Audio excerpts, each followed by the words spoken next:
Do not do this without doctor's advice.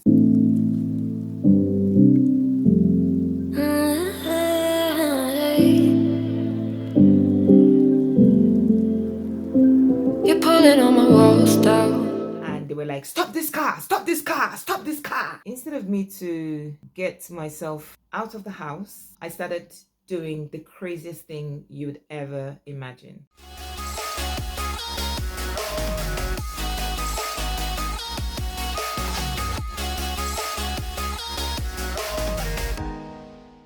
Hi guys, welcome back to my channel.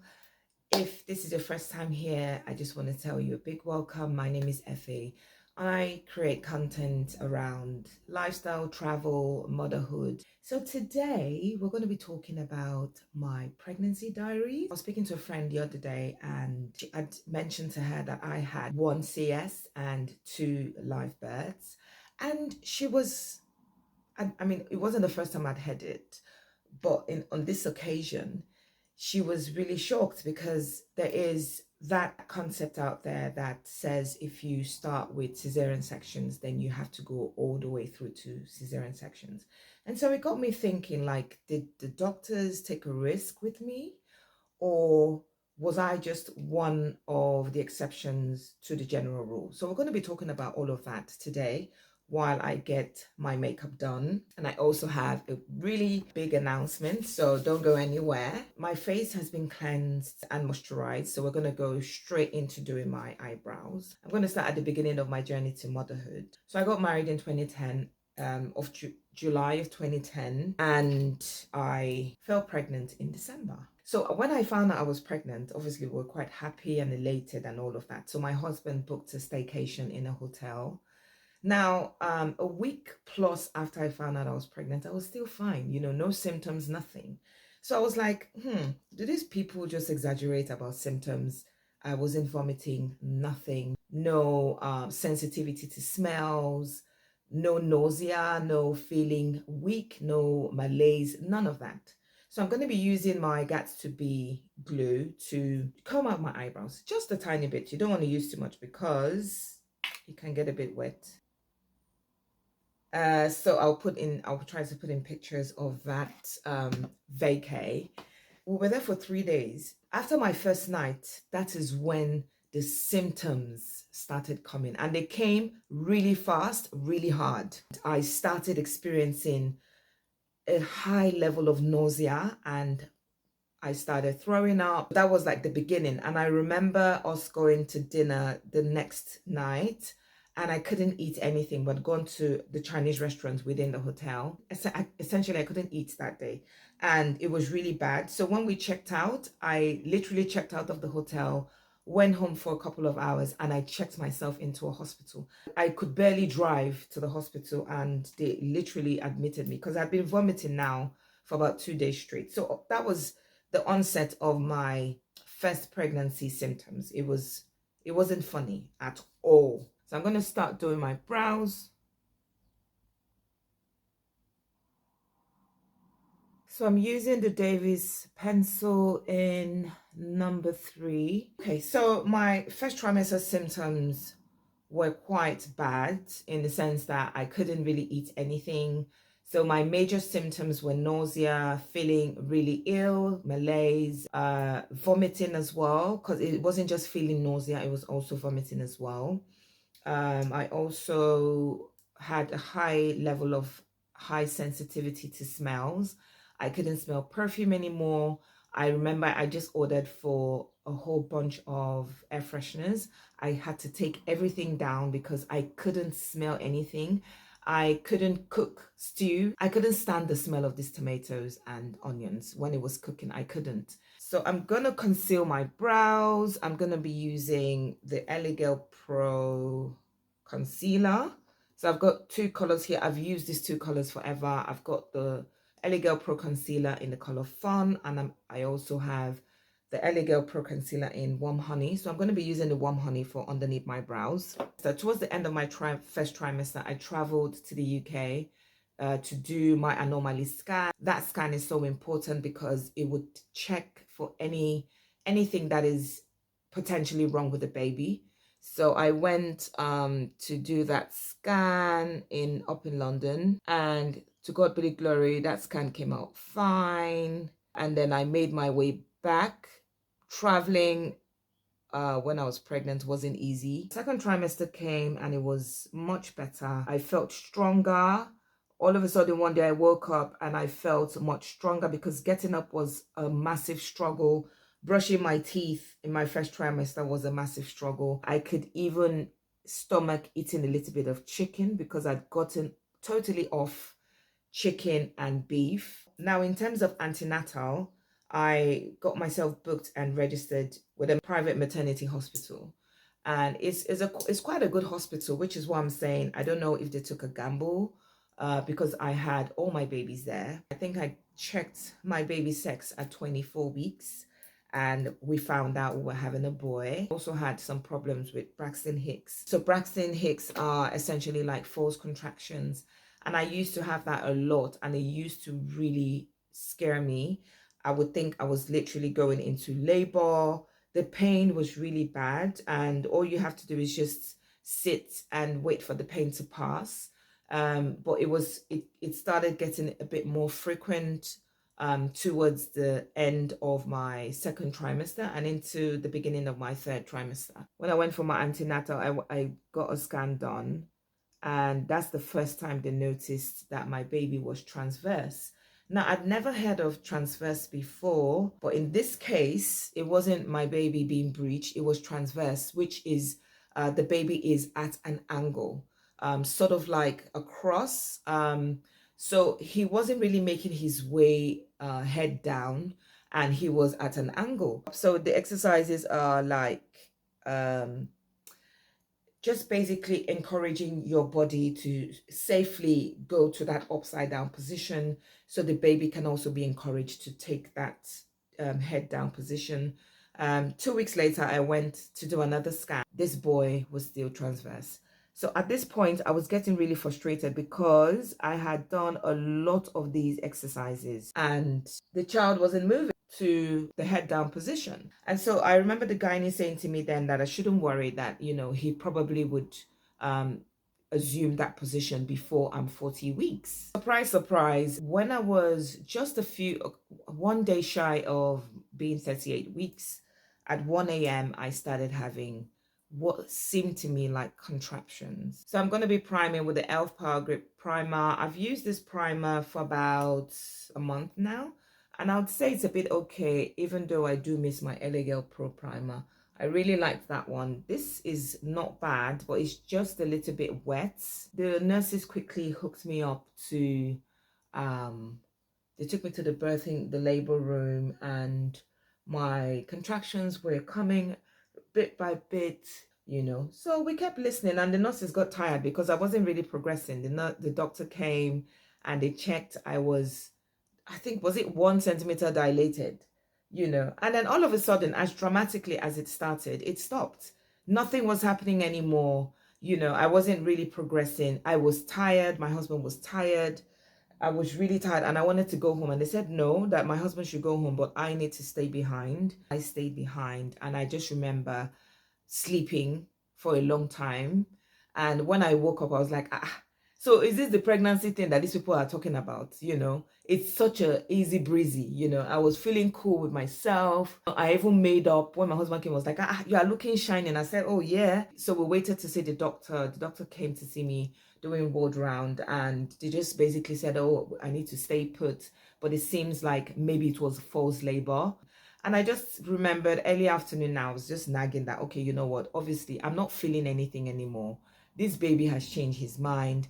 Let me go home and eat proper food, and just chill and wait for the baby to come. Because remember, now I was actually 38 weeks, and my expected delivery date was in September. But now, end of August was when we were having all of this palaver. So I'm going to be using my Elegel Pro Spot Corrector. I just use this sometimes just to make sure my foundation looks a little bit flawless. So I'm going to be using my damp beauty blender to blend that out. I think I'm just going to go home. So we had even said, okay, when the doctor comes, or even when one of the nurses come, we'll just tell them to called the doctor to tell him that we've made the decision to go home because I wanted to go home to just chill. I remember falling asleep because I was really tired. And by this time, I was a bit frustrated because the hospital were a bit reluctant to let me go. So I'm going to be using the Estee Lauder Double Wear Foundation. I do like it, but it just gives that whitish film to it. So I will take foundation to just mix that up a little. My foundation stick is broken, so I'm just going to be using it like that. And I remember just waking up suddenly because there was water on the bed. I was embarrassed and surprised. I was like, did I wee on this bed? What's going on? My husband was like, oh, let me call the nurses. I said, can you call them? How can you call the nurses? You're supposed to help me conceal it, because I thought I had literally weed on the bed. I did not know that my water had broke. And then that was when the ajasco started. When my water broke, it's like all hell let loose. The baby started. Hey. If you see the demonstration, that's when everything now came. The pain, the labor pain, everything just came all at once. I started screaming and shouting. It was excruciatingly, it was painful. When I traveled, so I brought back this pregnancy aid. I think it was called TANS. I'll try to put the picture on there. So basically it has this flat markings on it that you attach to your body, you attach to your tummy, and it's supposed to ease and help with the pregnancy pain. All it did was shock my friend. It shocked my friend because a friend of mine came to support me during the labor process as a mom as well. The thing shocked her. I could not feel anything. This thing wasn't doing anything, but it shocked her. When she put her hand on me, she flew across the room. Do you feel like the room is spinning? So I didn't understand how that thing didn't work on me because I was feeling every inch and pinch of the pain. The doctors came and said, oh yes, so now this has started, they're going to be monitoring it and all of that. At this time, I must have been about 6 or 7 centimeters dilated. And as he was walking out, my husband, honestly, my husband was like a lifesaver on that day because the next question he asked determined the safety and the health of both mom and baby. So he said to the doctor, oh, doctor, please, I hope you don't mind. My wife was transverse a couple of weeks ago when she had the last scan. Can you please check if the baby's head is down? So the doctor came and checked, and he sort of frowned his face. So I'm going to be applying that same concealer on my bridge of my nose, under my eye area, and around my mouth. So the doctor, he said they should bring the scanner into my room so he can have a look to see if baby's head was down. So when they brought the scanner and he hooked me up to it, lo and behold, this baby was still transverse. You need to see the shock on the doctor's face because now I was progressing in labor for nothing, because if the baby's head is not down, there's no way that child would be delivered through the birthing canal. The doctor got into panic mode. Shut it down! Everyone shut it down! It's over! She needs to get CS. And as a new mom, then I used to be so scared of cesarean section. Don't want to hear cesarean section. You are praying against having cesarean section. You are standing on the altar and praying to have your baby like the Hebrew woman.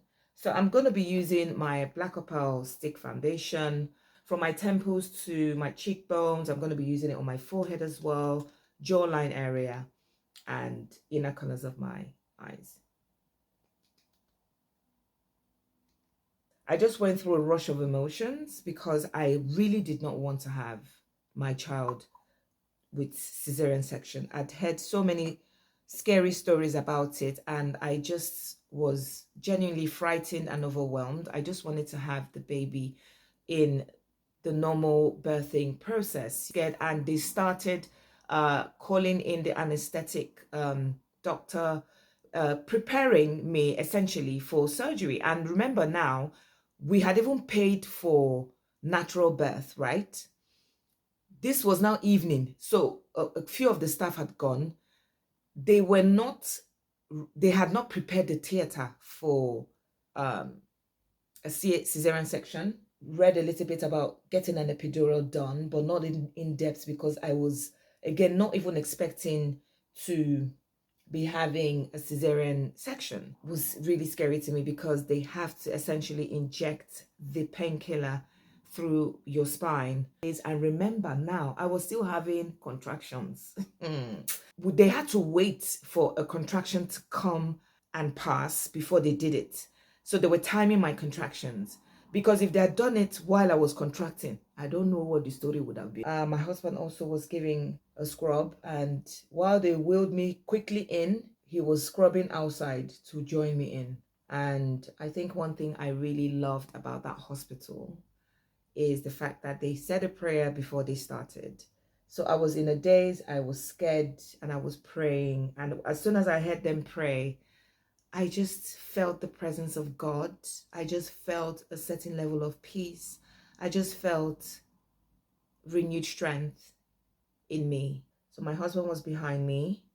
They had put a sheet across. So I was awake. The epidural would only numb everything from your belly and waist down. It was just such a weird feeling. I felt a lot of thugging on my belly. 20 minutes had passed or something like that. I don't know. And then they said, your baby is here, but I didn't hear any cry. And before you know what was going on, they brought this baby to my face. I think it was just the most amazing feeling. And our eyes just connected. I just looked into his eyes and he looked into my eyes. And it was just one of the weirdest feeling. And he was quiet, and they took him away quickly and did one or two things, and he started crying. The cesarean section I had was just above my bikini line, and they did it so well. I mean, that hospital, I really commend. The scar, you can't even see it. You can't. I think I had bought this pregnancy books. There are 3 books I would recommend for pregnancy. Pregnancy for Dummies, the week by week pregnancy. Even though you can get this, I had signed up to Baby Center, so you can get the week by week development of your child on Baby Center. But I did like flipping through the books, because the book had pictures, and it gave a little bit in-depth information about the week by week progression of your child. And so that was my first pregnancy story. Now this brings me to my second one.